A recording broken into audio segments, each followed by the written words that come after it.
Agus last Count Corla, I'll be sharing my time with Dr MacDonald and Dr Cullinan.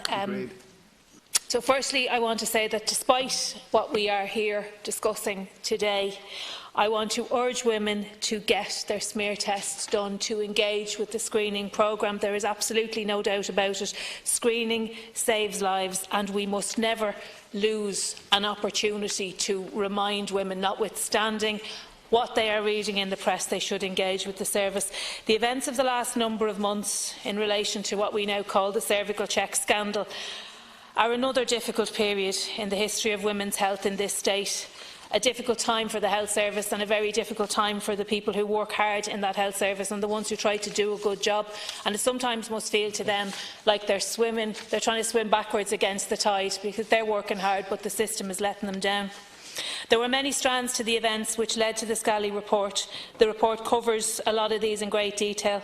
I want to take this opportunity to thank Dr Scally and his team, and I also want to join with others to thank those women who were affected, who contributed to the report. Their evidence and their testimony is absolutely invaluable to this process, and their evidence is invaluable to the conclusions of the final report. The report outlined that the women affected want to see a screening programme that will deliver a patient-centred service and put the rights of women at the centre. Patient-centred care and the upholding of patient rights is what we expect from the services provided by our health service. What the women come back to repeatedly is the fact that their own medical history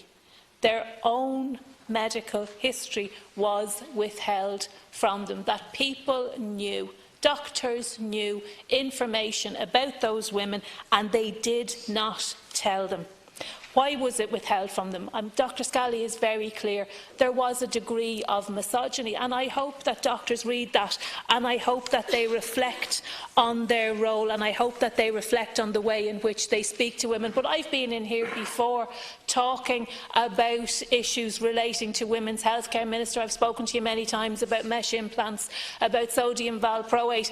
We know that there are issues regarding the delivery of women's healthcare within our health service that must be dealt with.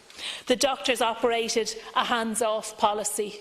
The literature said screening is not 100% effective, but sure, they knew that. They knew the figures. They knew how effective it was, and it wasn't. They just didn't bother to tell the women themselves. I believe that Dr Scally has done a good job. He has, Minister, as you said yourself, given us a framework. But the work is not finished. Dr Scally has acknowledged this. He acknowledged it when we spoke to him. The work is not concluded. There are so many more questions that remain, and if we need a commission of investigation to get to the bottom of that, well, then we should have one. Women are still being dragged through the courts. Women are still being let down. Information is still being leaked into the media. All of those things that we said couldn't happen, shouldn't happen, they are still happening. This has to stop, Minister, and the only way it stops is with accountability.